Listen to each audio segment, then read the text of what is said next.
अस्सलाम वालेकुम दोस्तों, कमालदार मुखातिब हूँ आपसे। आप देख रहे हैं मेरा यूट्यूब चैनल। उम्मीद है आप सब दोस्त खैरियत से होंगे। भाईजान, आज आप लोगों को मैंने बताना है पीछे जीएसटी का जो तोसी नहीं की उसकी पहली आफ्टर शॉक तो है वो तो आ गई है।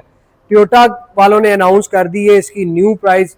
जो एचईवी हाइब्रिड जो वेरिएंट है टोयोटा करोला क्रॉस एक्स भी और दूसरी भी, उसको भी अनाउंस टोयोटा वालों ने भी नई प्राइस कर दी है।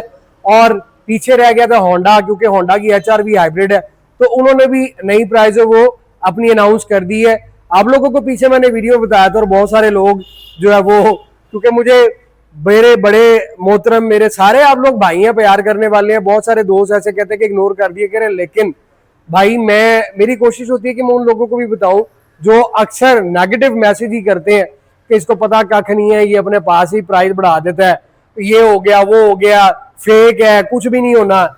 आज भाईजान आप जाकर अब टोयोटा पे, वो लोग जो मान नहीं रहे थे तो वो जाके टोयोटा पे प्राइस चेक कर ले क्या है। और टोयोटा करोला क्रॉस जो है उसमें आप लोगों को पता दो ही वेरिएंट है। एक है Corolla cross 1.8 HEV, current price उसकी 85,35,000 थी, जिसमें इंक्रीज 13,14,000 रुपया हो गया। और न्यू प्राइस उसकी आ गई है जी 98,49,000 रुपया। याद रखें जीएसटी जो लगा हुआ था, जिसको जो आप लोगों को जिसमें एक एडवांटेज एक बेनिफिट मिल रहा था, गवर्नमेंट ने वो भी खत्म कर दिया। टैक्स अब कमर तोड़ेगा, अच्छे अच्छे लोगों की भी जो है ना वो बस ही हो जानी है।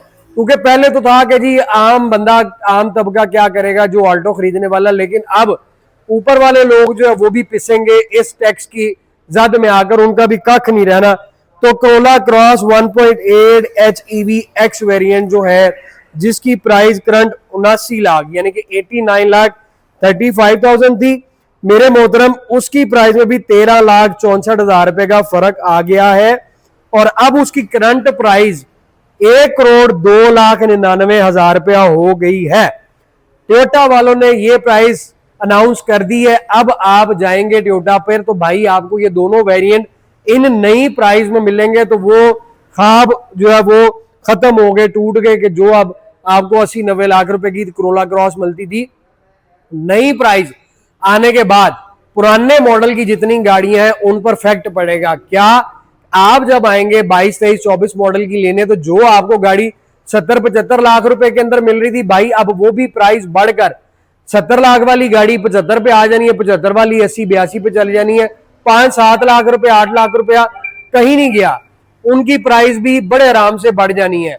उसके बाद आप लोग आ जाए जी होंडा की तरफ, तो होंडा की एचआरवी जो हाइब्रिड है उसकी करंट प्राइस मैं आप लोगों को बता दूं तो होंडा की एचआरवी जो EHV थी जिसकी करंट प्राइस 89,99,000 थी, 13,70,000 रुपया।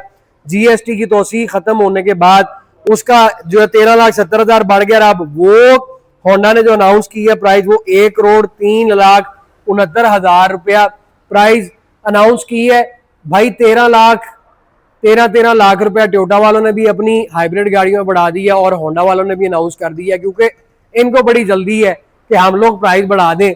अभी तक हैवल की या बाकी किसी गाड़ियों की नई प्राइस सामने नहीं आई, आजकल में वो भी आएगी और मेरे प्लेटफॉर्म से आप लोगों को वो भी अनाउंसमेंट मिल जाएगी।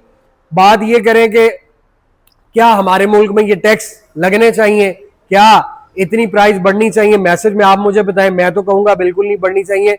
बड़े तो यार एटलीस्ट आपकी अगर गाड़ियों की प्राइस बढ़ रही है, ऑटो मार्केट बूम कर रही है, बूम इस तरह से कर रही है, प्राइसेस ही बूम कर रही है, गा खरीदार तो कोई नहीं है कि आपके सामने स्मार्ट कार्ड्स पे स्टॉक खड़ा हुआ है, फ्रेश है, टैंक भी है, हैवल भी है, SO5 भी है, लेकिन खरीदार कोई नहीं है। क्या रीजन है वो आप लोगों को पता है कि हमारे मुल्क में हालात क्या है।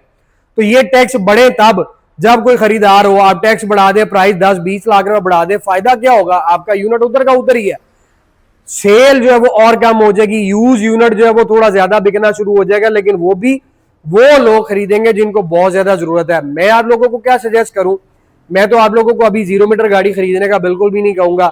यूज गाड़ी अगर आपको बहुत ज्यादा जरूरत है और आप यूज गाड़ी खरीद लें, वो आपके लिए सही रहेगी।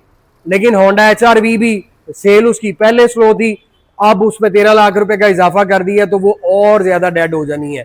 प्राइस बढ़ने की कोई तुक नहीं बनती है। जीएसटी जो आप लोगों को आवाम को पहले फायदा मिल रहा था वो देते रहते तो एटलीस्ट पहिया चलता रहता था, लेकिन इन्होंने उस पहिए को भी बिल्कुल चेन डाल के रोक दिया है। मैसेज में आप बताएं कि आपकी क्या राय है, क्या प्राइस इतनी बढ़नी चाहिए थी? मैं तो ये समझता हूँ कि प्राइस ये 13 लाख कम होने बढ़ने की बजाय कम होनी चाहिए थी। अपनी राय से मुझे जरूर आगाह करें, कमालदार ब्लॉग को सब्सक्राइब लाजमी करें, वीडियो देखते हैं लाइक शेयर जरूर किया करें, मैसेज में अपनी राय से जरूर आगाह किया करें। दुआ में याद रखें, जल्द मुलाकात होगी। Thank you so very much, take care, अल्लाह हाफिज।